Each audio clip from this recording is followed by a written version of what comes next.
Oh, right here with Tom Loeffler. Tell me, brother, good turnout today. Sergey Bohacek with the 5th round KO of Freddie Hernandez. Freddie's a they're unloading the ring, but it was a great show tonight. There was some knockouts tonight. Sergey Bohacek with the body shots over Freddie Hernandez. I mean, really durable Freddie Hernandez, and I was really impressed by Sergey's performance tonight. 14-0, 14 knockouts. George Navarro had a really impressive knockout. That was supposed to be a 50-50 fight on paper, and he had the early knockout, so great performance by George. Adrian Corona had another win. He was in a tough fight, big step-up fight for him. And another knockout. Philly, you know, what can you say about that guy? That guy was coming off a loss, and he just came out, guns blazing, and he had, I think it was like either first round knockout. First round knockout. It was a great show, man. Philly Rubalcaba, yeah. Sunday, the house was packed. Michael Buffer was here. Michael Buffer was here, yeah. When is the next Hollywood fight night? When can fans we do it every 2 months, so we're looking at July. We'll do another show in July. Triple G is fighting June 8th at Madison Square Garden, so I always try to schedule them around the Triple G fights. So we did one now in May, and then we'll do one in July. How is, speaking of Triple G, how's he doing? I know he's holding camp on Big Bear with Jonathan Banks was here. Max Golovkin was here. Murat Gassiev was here. Sergey Bohacek naturally fought in the ring. So, Jonathan Banks was up here in the ring, and it seems like there's a good chemistry. It's a he had a long run with Abel, and we'll see if JB can fine-tune him a little bit, make him even more dominant than he was before. So that's going to be a lot of people will be watching June 8th to see how Triple G looks. He's fighting undefeated Steve Rolls from Canada, so it'll be a great night at Madison Square Garden on DAZN.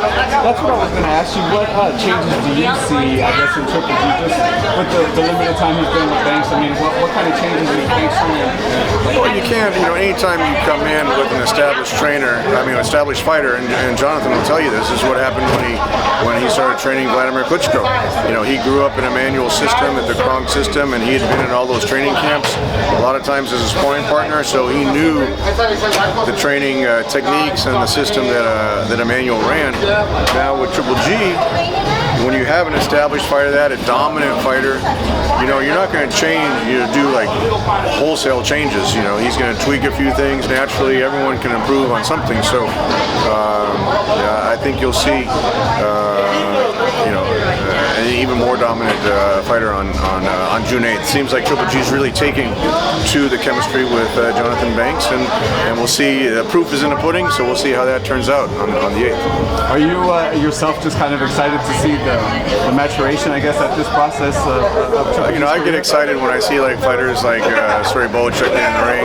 I always get excited when Triple G gets in the ring. I mean, he had that tweet, when Canelo fought Danny Jacobs, two great fighters, but it wasn't that exciting a fight. When Triple G fought Danny, he knocked him down. That was an exciting fight. When he fought Canelo, the first time he had him very defensive. The second time was a great fight. A lot of fireworks in that rematch. So Triple G always brings excitement. That's what the fans love to see.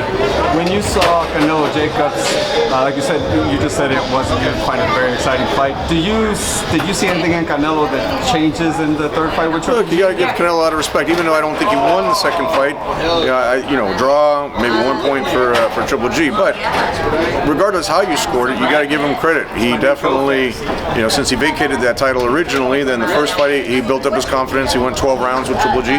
Second fight, you could tell with his confidence, he was standing his ground. So I think the third fight, if the third fight happens, Triple G has to beat Steve Rolls.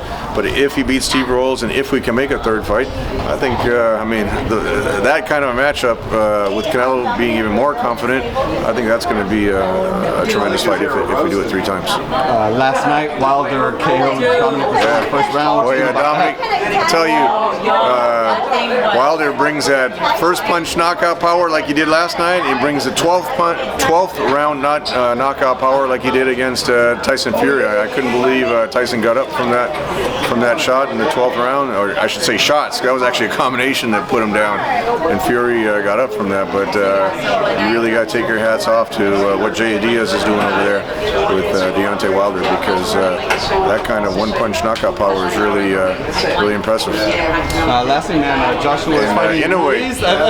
Joshua's fighting Ruiz. What do you think about that fight? Joshua and Ruiz. Well, you know, look, Andy Ruiz got a lot of speed, fast hands. I think what Anthony Joshua learned in that Vladimir Klitschko fight, getting up off the canvas when Vladimir had him down, practically out, and then Joshua coming back and getting the knockout in the 11th round. You got to give him a lot of credit. So you got to figure Joshua's very dominant right now, and should be dominant over Andy Ruiz. And then and then what was the other fight you were talking about? Joshua Ruiz. I was just wondering how you thought about that one. Tom, thank you so much. I was going to talk about Inoue. Yes. Inoue had a tremendous knockout. I mean, here you go. You got to give a lot of credit to World Boxing Super Series. I wish, Kale, you had that tournament when Triple G was coming on, because when we had his HBO debut, HBO wanted to do a middleweight tournament with 4 fighters, and as soon as Triple G entered the tournament, the other 3 fighters jumped out.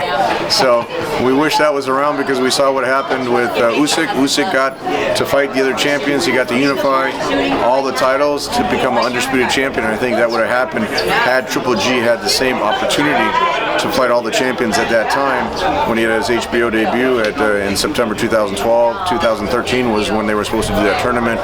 But Inoue, what I was saying is Inoue fighting an undefeated champion, and the way he was able to take him out in the second round. I mean, what can you say? We did his U.S. debut on Superfly 1, and you got to take your hats off to Inoue. He's got to be at the top of everyone's pound list at this point. Are you bringing him back to the States? Can we see him again? I would love to bring him back, but you know, right now with his status elevated, and you know, if he doesn't have an easy fight now, he's going to fight Nonito Donaire. I love Nonito. You know, he's a tremendous fighter in the ring, tremendous person outside the ring. I saw him at the WBC Hublot charity event and with his wife Rachel, and you know, at 118 he showed he's kind of the dark horse of that tournament. He showed that he's got that power at 118. That'll be a great fight. I mean, in a way, right now looks unbeatable, but if anyone can put a chink in the armor, it would be Nonito at 118. It's gonna be fun to watch. Appreciate you, Tom. Follow 360 Promotions on Instagram, Facebook, and Tom Loeffler 1, right?